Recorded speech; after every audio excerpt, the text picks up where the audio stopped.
Hello student, ધોરણ 10 Gujarati medium, chapter number 11.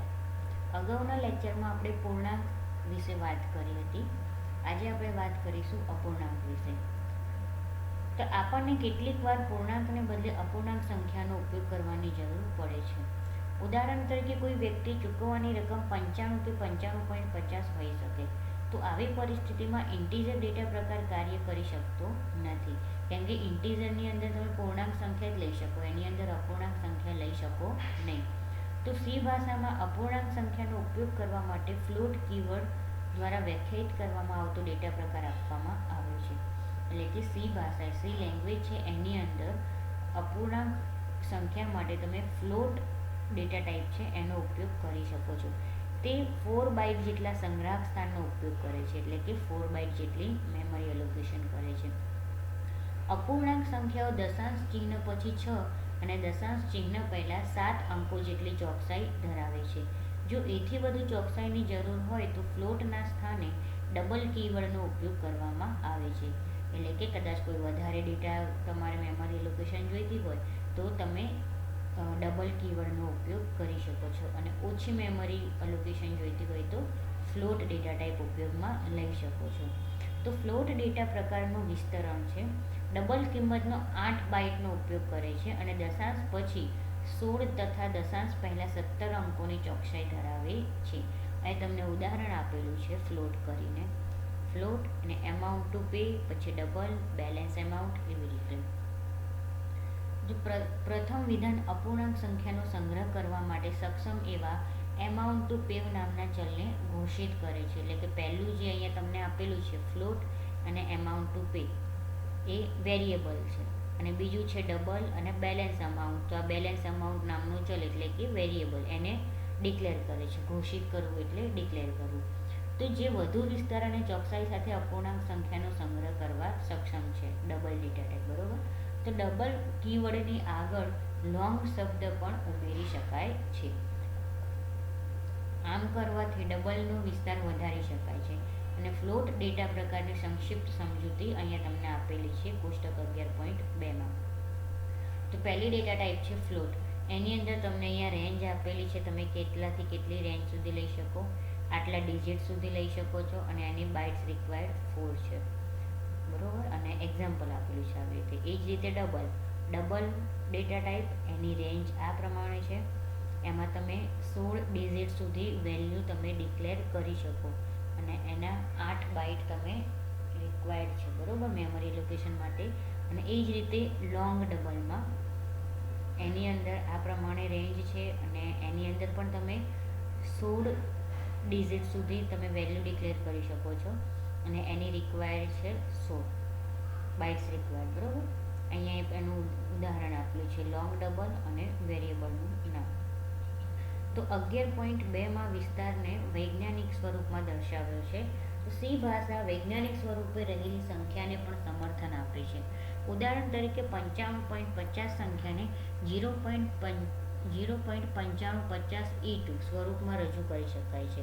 તો અહીંયા જે 0.9550 છે એને મેન્ટિસા તરીકે તથા 2 ને એક્સપોનન્ટ તરીકે ઓળખવામાં આવે છે.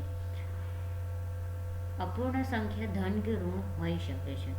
જેમ પૂર્ણાંક સંખ્યા ધન અને ઋણ હોય, એવી રીતે અપૂર્ણાંક સંખ્યા પણ ધન અને ઋણ હોઈ શકે છે.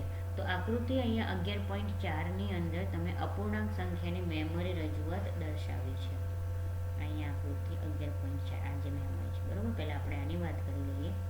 આ છે અપૂર્ણાંક સંખ્યાની મેમરી. એટલે કે પહેલું છે એક સાઇન હોય, આવી રીતે એક્સપોનન્ટ એનું થાય, અને આ મેન્ટિસા છે. અહીંયા છે 0, 0નો સાઇન 1, પછી અહીંયા તમને પહેલાં શું લીધું છે 0.50 મેન્ટિસા અને 2ને એક્સપોનન્ટ. ઓકે, તો આ એક્સપોનન્ટ છે અને આ મેન્ટિસા છે. ઓકે. તો ફ્લોટ, ડબલ અને લોંગ ડબલ ડેટા પ્રકારનો ઉપયોગ દર્શાવતું ઉદાહરણ તમને આપેલું છે અહીંયા. તો એ તમને કીધેલું છે કે જે પ્રોગ્રામ લીધેલું છે કે program to illustrate use of real data type. Real data type એટલે અપૂર્ણાંક જે છે. તો રિયલ ડેટા ટાઈપની અંદર ફ્લોટ, ડબલ અને long double.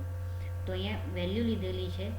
Float value float data type છે, એમાં ફર્સ્ટ વેરિયેબલ છે અને એમાં અહીંયા તમને આટલા વેરિયેબલ આપેલા છે, સોરી આટલી વેલ્યુ આપેલી છે.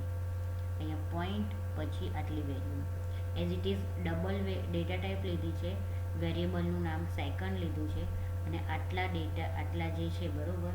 અહીંયા પોઈન્ટ પહેલાંની શું છે વેલ્યુ છે અને પછી પોઈન્ટ પછીની વેલ્યુ છે.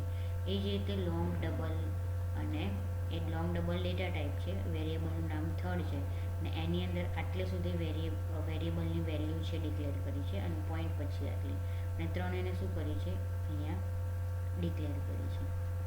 તો અહીંયા શું થયું જુઓ, જે અહીંયા વેલ્યુ આપેલી છે ફર્સ્ટ, સેકન્ડ અને થર્ડ, તો અહીંયા તમે જુઓ 9 8 7 6 5 4 3 2. અહીંયા તમને કીધું છે કે છગડીયો કૌંસ પછીના ત્રણ વિધેયો ફર્સ્ટ, સેકન્ડ અને થર્ડ છે એ ત્રણ ચલને ઘોષિત કર્યા. હવે દરેક ચલમાં અપૂર્ણ સંખ્યા છે, આવી રીતે 98 76 54 32 10 98 76 54 32 1 બરોબર. અને પોઈન્ટ પછી 98 76 54 32 1 આ પ્રમાણે. તો આ ત્રણેયમાં વિધાનમાં સેમ ડેટા અહીંયા શું કર્યા છે ડિક્લેર કર્યા છે. તો એ તમને કહે છે કે અહીંયા ત્રણેયની જે વેલ્યુ છે એ તમને અહીંયા આકૃતિ 11.5માં બતાવે છે કે એની વેલ્યુ શું થાય. ધારો કે તમે ફ્લોટ લો છો તો એની વેલ્યુ શું થાય, ડબલ લો છો તો ડબલની વેલ્યુ શું થાય અને થર્ડ છે એટલે કે લોંગ ડબલ તો એનો જે આન્સર આવતો હોય એ. તો એ પ્રમાણે તમને અહીંયા ડેટા આપેલા છે. તો અહીંયા તમને કીધું છે કે ફર્સ્ટ, સેકન્ડ અને થર્ડની કિંમત જે પ્રમાણે આપેલી છે, તો આગળ આવી રીતે આપણે છે ને પાછળ 0.00 આપેલી છે. તો પરિણામને તમે જોશો તો ફર્સ્ટ ચલની મૂળ કિંમત સાથે પ્રથમ 7 અંકોની સમાનતા છે. એટલે કે અહીંયા જે વેલ્યુ છે 1 2 3 4 5 6 અને 7, અહીંયા 3 સુધી ડેટા સરખા છે. પછી અહીંયા 21 છે જ્યારે અહીંયા 51, જ્યારે ડેટા બદલાઈ જાય છે. તો એ કેમ બદલાય છે, તો એ તમને કહે છે કે એ જ પ્રમાણે સેકન્ડ અને થર્ડમાં પ્રથમ 15 અંકો જ સમાન છે. તો અહીંયા જે ડેટા છે બરાબર એ પહેલામાં 7 અને બીજામાં 15 ડેટા સરખા છે. એટલે 15 ડેટા એટલે અહીંયા 15 ગણી લેવાના, 1 2 3 4 હવે તો 15 સુધી જ્યાં વેલ્યુ થતી હોય બરાબર, જે 15 સુધી અંકો એટલા નંબર અહીંયા સરખા હશે, પાછળ બદલાઈ જાય છે. તો એ કેમ બદલાય છે એ જોઈએ અહીંયા કે ફ્લોટ ડેટા પ્રકાર દશાંશ પછી 6 અને દશાંશ પહેલાં 7 અંકો જ દર્શાવે છે. એ જ રીતે ડબલ અને લોંગ ફ્લોટ ડેટા પ્રકાર દશાંશ પછી 15 અને દશાંશ પહેલાં 16 અંકો દર્શાવે છે. તો અપૂર્ણાંક સંખ્યાનો ઉપયોગ કેટલીક વાર ચોકસાઈને હાનિ પહોંચાડે છે, તેથી આપણે અપેક્ષિત નિશ્ચિત પરિણામ મેળવી શકતા નથી. તો માટે જ આ પરિણામને વધુ ચોકસાઈ માટે ઉચ્ચ પરિશુદ્ધતા ધરાવતા ડેટા પ્રકારનો ઉપયોગ હિતાવહ છે. અપૂર્ણાંક અંકોનો ઉપયોગ કરવાનો લાભ એ છે કે તે પૂર્ણાંક અંકોની સરખામણીમાં કિંમતોનો વ્યાપક વિસ્તાર રજૂ કરે છે.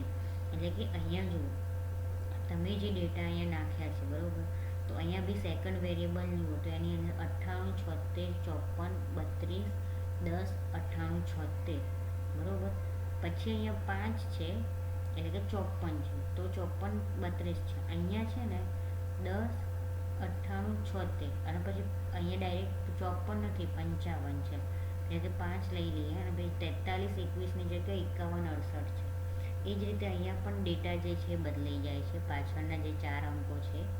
ઓકે, તો એ જે 4 અંકો બદલાઈ જાય છે અને એઝ ઇટ ઇઝ અહીંયા ફ્લોટમાં પણ બદલાઈ જાય છે. તો એ જે અહીંયા તમને કીધું છે, આપણે અહીંયા જે વાત કરી કે ડેટા જે પ્રમાણે બાઇટ્સ એના રિક્વાયર કરે છે એટલા ડેટા તમને જોવા મળે, બાકી પાછળના જે છે ઓટોમેટિકલી શું થઈ જાય છે, ચેન્જ થઈ જાય છે. બરાબર. તો આ લેક્ચરમાં આટલું જ, બાકીનું આપણે પછીના લેક્ચરમાં જોઈશું.